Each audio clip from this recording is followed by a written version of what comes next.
નમસ્કાર મિત્રો, સ્વાગત છે તમારું ખેડૂત ખબર યુટ્યુબ ચેનલમાં। આ વિડીયોમાં આપણે આજના તાજા સમાચાર મેળવીશું। તો વિડીયોમાં આગળ વધીએ તે પહેલાં તમે અમારી ચેનલમાં નવા છો તો ચેનલને નીચે દર્શાવેલું લાલ કલરનું સબસ્ક્રાઇબ બટન દબાવી ચેનલને જરૂર સબસ્ક્રાઇબ કરી લેજો। તો ચાલો મિત્રો, આજના સૌપ્રથમ મુખ્ય સમાચાર જોઈએ। આજથી સતત 3 દિવસ બેંકો બંધ રહેશે। મિત્રો વાત કરીએ તો આજથી સતત 3 દિવસ બેંકો બંધ રહેશે।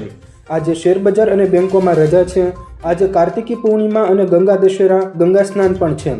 જો કે રજા ગુરુ નાનક જયંતિના કારણે આપવામાં આવી છે। આ પછી શનિવાર અને રવિવાર છે, એટલે કે 16 અને 17 નવેમ્બરના રોજ પણ શેરબજાર અને બેંકોમાં સાપ્તાહિક રજા રહેશે। તેથી શેરબજાર 15, 16 અને 17 તારીખના રોજ બંધ રહેશે। સાથોસાથ બેંકો પણ 15, 16 અને 17 તારીખના રોજ બંધ રહેશે। આમ મિત્રો વાત કરીએ તો બેંકોમાં સતત 3 દિવસ સુધી રજા આપવામાં આવી છે। ત્યારબાદના મહત્વના સમાચાર તરફ આગળ વધીએ તો પોલીસ ભરતી પરીક્ષાને લઈને સૌથી મોટા સમાચાર આવ્યા। પોલીસની શારીરિક પરીક્ષાની કસોટીમાં ફેરફાર કરવામાં આવ્યો છે। હસમુખ પટેલે રાજીનામું આપતા ભરતી પ્રક્રિયાને અસર થઈ છે। આગામી 10 થી 15 ડિસેમ્બર દરમિયાન પીઆઈ અને પીએસઆઈની અને કોન્સ્ટેબલની પરીક્ષા લેવામાં આવે તેવી શક્યતાઓ છે। આ પરીક્ષા નવેમ્બર મહિનામાં લેવાની હતી। જો કે શારીરિક પરીક્ષામાં વપરાતી ચીપ હજુ પણ ન આવી હોવાને કારણે તારીખમાં ફેરફાર કરવામાં આવ્યો છે। આમ મિત્રો વાત કરીએ તો 10 થી 15 ડિસેમ્બરમાં જે શારીરિક કસોટી થવાની હતી તે હાલમાં સમય વધારવામાં આવ્યો છે। ત્યારબાદના મહત્વના સમાચાર તરફ આગળ વધીએ તો પેન્શન ધારકો માટે સારા સમાચાર આવ્યા। મિત્રો, નિવૃત્ત સરકારી કર્મચારીઓને પેન્શન મળતું રહે તે માટે લાઈફ સર્ટિફિકેટ જમા કરાવવાનો આદેશ અપાયો છે। હવે આવા તમામ પેન્શન ધારકો માટે સારા સમાચાર આવ્યા છે કે નજીકની પોસ્ટ ઓફિસના પોસ્ટમેન અથવા તો ગ્રામીણ ડાક સેવકની મદદથી ડિજિટલ લાઈફ સર્ટિફિકેટ મેળવી શકો છો। એટલે કે કોઈ ટ્રેઝરી, બેંક અથવા તો અન્ય કોઈ વિભાગમાં જવાની જરૂર નહીં રહે। આ માટે 70 રૂપિયા ફી નક્કી કરવામાં આવી છે। આ પ્રમાણપત્ર સંબંધિત વિભાગને ઓનલાઈન પહોંચી જશે। આમ મિત્રો વાત કરીએ તો પેન્શન ધારકોને જીવન પ્રમાણપત્ર આપવું પડશે। ત્યારબાદના મહત્વના સમાચાર તરફ આગળ વધીએ તો દિલ્હીમાં પ્રદૂષણના કારણે પ્રાથમિક શિક્ષણ ઓનલાઈન કરવામાં આવ્યું। મિત્રો, દિલ્હીના મુખ્યમંત્રી આતિશીએ રાજધાનીમાં વધી રહેલા પ્રદૂષણને જોતા બાળકોના હિતમાં મોટો નિર્ણય લીધો છે। તેમણે જણાવ્યું છે કે વધતા પ્રદૂષણને કારણે દિલ્હીની તમામ પ્રાથમિક શાળાઓને આગામી સમયમાં સૂચનાઓ સુધી ઓનલાઈન વર્ગો ફેરવવામાં આદેશ આપવામાં આવ્યો છે। આ શાળાઓના વર્ગો અને બાળકોના ઓનલાઈન માધ્યમથી ઘરે બેઠા બેઠા અભ્યાસ કરી શકશે। શુક્રવારે સવારે 8 વાગ્યાથી દિલ્હી એનસીઆરમાં પણ ગ્રેપ 3 લાગુ કરી દેવામાં આવશે। આમ મિત્રો વાત કરીએ તો દિલ્હીમાં પ્રદૂષણ ખૂબ જ વધી રહ્યું છે। આ પ્રદૂષણના કારણે પ્રાથમિક શિક્ષણ ઓનલાઈન કરી દેવામાં આવ્યું છે, એટલે કે બાળકોએ ઘરે બેઠા બેઠા ઓનલાઈન રીતે ભણવું પડશે। ત્યારબાદના મહત્વના સમાચાર તરફ આગળ વધીએ। સોના અને ચાંદીના ભાવમાં ઘટાડો થયો। મિત્રો, આજે સોના અને ચાંદીના ભાવમાં મોટો ઘટાડો જોવા મળ્યો છે। Indian Boolean and jewellers association અનુસાર 24 કેરેટ સોનાના 10 ગ્રામનો ભાવ 1316 રૂપિયા ઘટીને 73,944 રૂપિયા થયો છે। અગાઉ તેની કિંમત 75,260 રૂપિયા પ્રતિ 10 ગ્રામ હતી। ચાંદીના ભાવ પણ 2,189 રૂપિયા ઘટીને 87,558 રૂપિયા પ્રતિ કિલોગ્રામ થયા છે। આમ મિત્રો વાત કરીએ તો અગાઉ ચાંદીનો ભાવ 89,747 રૂપિયા હતો, તે હાલમાં ઘટીને 87,558 રૂપિયા થયો છે। એટલે કે મિત્રો આજે સોના અને ચાંદીના ભાવમાં જોરદાર ઘટાડો થયો છે। ત્યારબાદના મહત્વના સમાચાર તરફ આગળ વધીએ। જીપીએસસી અંતર્ગત ભરતી આજે જ અરજી કરો। મિત્રો, જીપીએસસી અંતર્ગત કુલ 14 જાહેરાતો પર 605 જગ્યાઓ ભરવા માટે નોટિફિકેશન બહાર પાડવામાં આવ્યું છે। લાયકાત ધરાવતા ઉમેદવારો ઓનલાઈન અરજી કરી શકે છે। જાહેરાતની વિગતવાર માહિતી વેબસાઇટ પર મૂકવામાં આવી છે।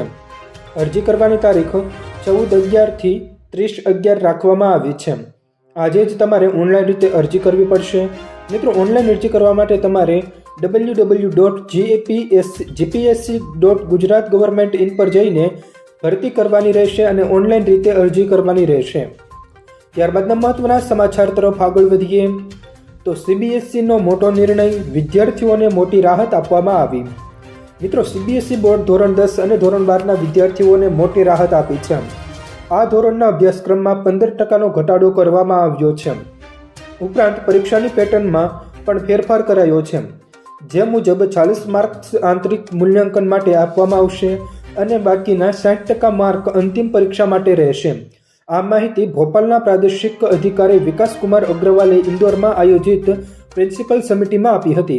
મિત્રો, વાત કરીએ તો આ સમિટમાં નિર્ણય કરવામાં આવ્યો છે કે સીબીએસઈના શૈક્ષણિક કોર્સમાં ઘટાડો કરવામાં આવશે. આમ મિત્રો, વાત કરીએ તો હવે સીબીએસઈમાં ધોરણ 10 અને ધોરણ 12ના અભ્યાસક્રમમાં 15% ઘટાડો કરવામાં આવશે. ત્યારબાદના મહત્વના સમાચાર તરફ આગળ વધીએ. એસબીઆઈના ગ્રાહકો માટે એલર્ટ આપવામાં આવ્યું. મિત્રો, એસબીઆઈએ ગ્રાહકોને એસબીઆઈના નામ પર રિવોર્ડ પોઈન્ટ્સને લઈને કોઈ મેસેજ અથવા તો લિંક મળે તો સાવચેત રહેવા જણાવ્યું છે. ઓનલાઈન છેતરપિંડી કરનારાઓને મેસેજમાં લખ્યું છે કે તમારા એસબીઆઈમાં ડેબિટ કાર્ડ પરના રિવોર્ડ પોઈન્ટ સમાપ્ત થવા જઈ રહ્યા છે. તેને રિડીમ કરવા માટે તમારે લિંક પર ક્લિક કરવું પડશે. આવી લિંક ખોલવાથી તમારા પૈસા ઉપડી શકે છે, અંગત માહિતી ચોરી થઈ શકે છે, ફોનમાં મોલવેયર દાખલ થઈ શકે છે અને આ લિંક ઓપન કરવી નહીં. આ લિંક ઓપન કરશો તો તમારા બેંક એકાઉન્ટમાંથી પૈસા ઉપડી જશે. ત્યારબાદના મહત્વના સમાચાર તરફ આગળ વધીએ તો નમો લક્ષ્મી યોજના માટે જરૂરી ડોક્યુમેન્ટ.